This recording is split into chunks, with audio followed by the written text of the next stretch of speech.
Lavrov, Moscow will continue to help Iraq and Syria in combating terrorism while the U.S. is interfering in other countries' affairs under the pretext of protecting human rights. Eliminating many terrorists from Daesh and al-Nusra.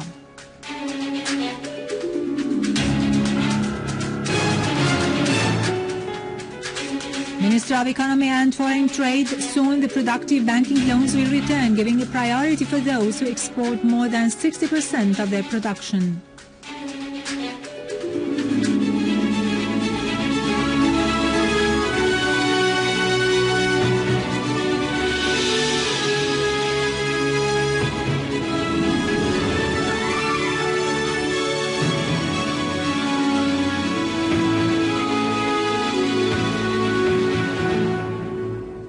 Good afternoon, ladies and gentlemen. This is Irado Krikorian with the news in English.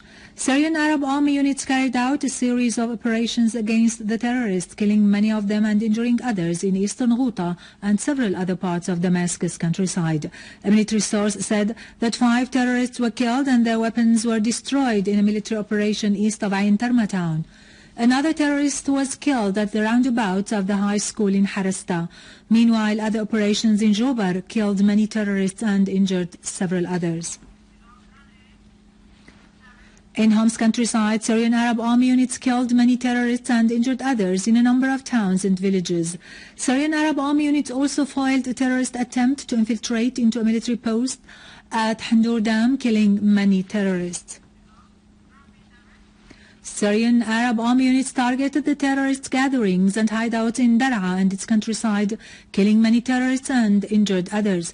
Syrian Arab army units warded off a terrorist attack on the farms of Al-Ghazlan and Qasr al-Bitar and targeted their gatherings in Al-Qasr al-Saudi, west of Al-Ghazlan farm, and also in Atiba, Sida, al-Mayazin and Al-Msafra, killing dozens of terrorists and injuring others.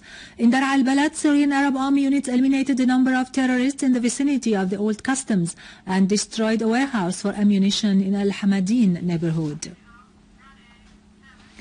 In Aleppo and its countryside, Syrian Arab army targeted the terrorist gatherings, killing many terrorists, injured others, and destroyed their weapons and ammunition.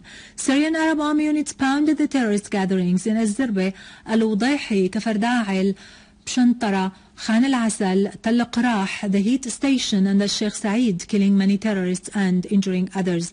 Also, Syrian Arab army units eliminated many terrorists and destroyed their vehicles in al-Kubra, Deir Hafer, Rasm Harmel, قبطان الجبل, Al-Amiriya, Bustan al-Qasr, Al-Mashhad, Al-Sukkari, Al-Ramuse, and Bani Zaid. Residents of Ain al-Arab, northeast of Aleppo, regained some sites in the eastern part of the city as they continue to confront attacks by the terrorist organization of Daesh. Local sources said that the people of the city are steadily resisting Daesh and have fought fierce battles in the streets against the terrorists, killing 16 of them. In Iraq, 16 civilians were killed and 30 others were injured in a suicidal terrorist bombing that targeted a mosque west of Baghdad. In At-Tarimiyya area north of the capital Baghdad, 4 people were killed by an explosive device. Security and medical sources have indicated that a terrorist detonated himself with an explosive belt inside Abbas al-Adili Mosque in Al-Harithiyya area west of the capital, killing 16 and injuring 30.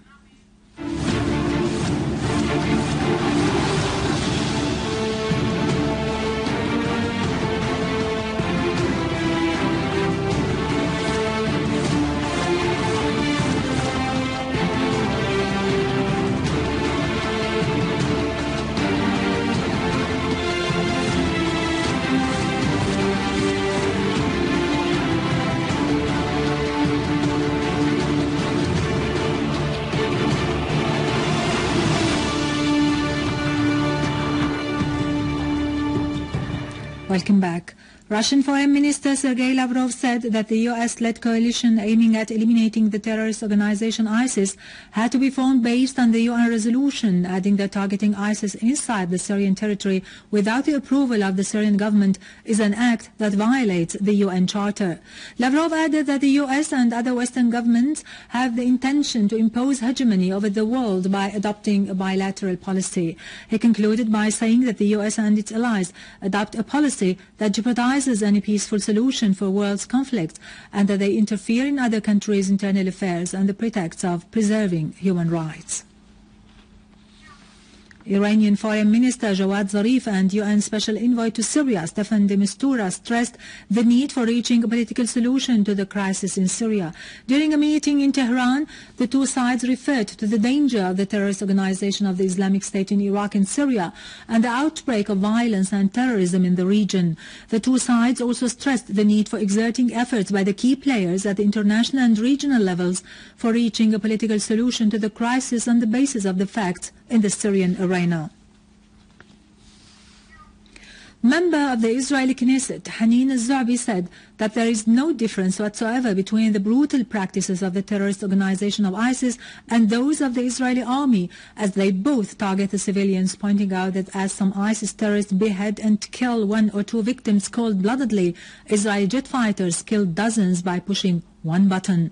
She went on to say that the ISIS terrorist sees his victims by his own eyes killed, whereas the Israeli jet fighter who pushes the button doesn't.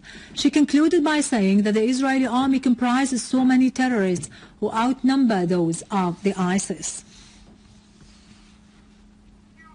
Finally, the Turkish opposing Republican People's Party has voiced utter discontent over the verdict taken by a Turkish court to close the corruption and bribery case that shook the ruling Justice and Development Party last year, and not to hold those involved in the case accountable. A senior figure in the party said that the government of the Justice and Development Party practices hegemony over the judicial system and exercises pressure on it, adding that this government seeks to turn the illegal practices of cooperation and bribery into legal ones by closing all the files that have been examined, despite the fact that so many evidences have been presented to the court.